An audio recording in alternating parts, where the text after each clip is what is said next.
9 भाई बहनों में सबसे बड़ी माँ का बचपन अभावों की गहरी परछाइयों में बीता।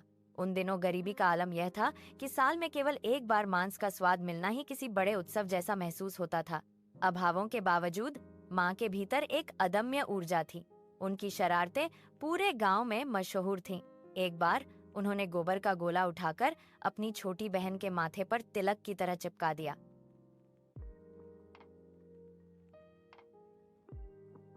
नाना जी के गुस्से के डर से वह पूरी रात गौशाला की अंधेरी दीवारों के बीच छिपी रहीं।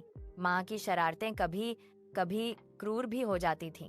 एक बार उन्होंने गाय की जूं को सोयाबीन यानी भटमास बताकर अपनी बहन को खिला दिया, जिससे उसका मुंह लहूलुहान हो गया।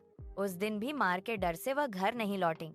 उनकी जिद का यह आलम था कि अपनी बात मनवाने के लिए वह बिना खाए पिए 3 दिन और 3 रात लगातार रोती रहती थीं। यहाँ तक कि उनका चचेरा भाई, जिसे वे टेढ़ी आंख कहकर चिढ़ाती थीं, 9 अंडे लेकर रिश्ता मांगने आया, पर नानाजी के सामने उसकी हिम्मत जवाब दे गई और वह भाग खड़ा हुआ।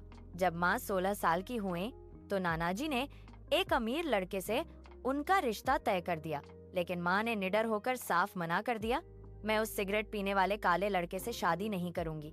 नानाजी का क्रोध फूट पड़ा। उन्होंने माँ को रस्सी से बांधकर घंटों बेरहमी से पीटा, लेकिन माँ की जिद टूटी नहीं।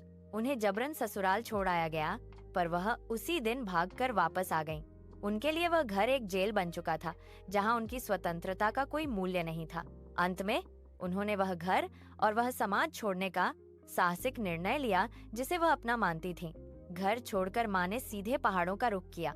उन्होंने एक ट्रैकिंग कंपनी में भारी बोझ ढोने का कठिन काम शुरू किया। उन ऊबड़ खाबड़ रास्तों, पथरीली पगडंडियों और पर्यटकों के भारी सामान के साथ चलते हुए माँ ने पहली बार अपनी आजादी की शुद्ध हवा में सांस ली। पहाड़ों की उस कठिन चढ़ाई ने उनकी पुरानी जिद को एक नई और सकारात्मक दिशा दे दी। वह बोझ जो दूसरों के लिए थकान था, माँ के लिए उनके स्वाभिमान और नई जिंदगी की शुरुआत का प्रतीक बन गया।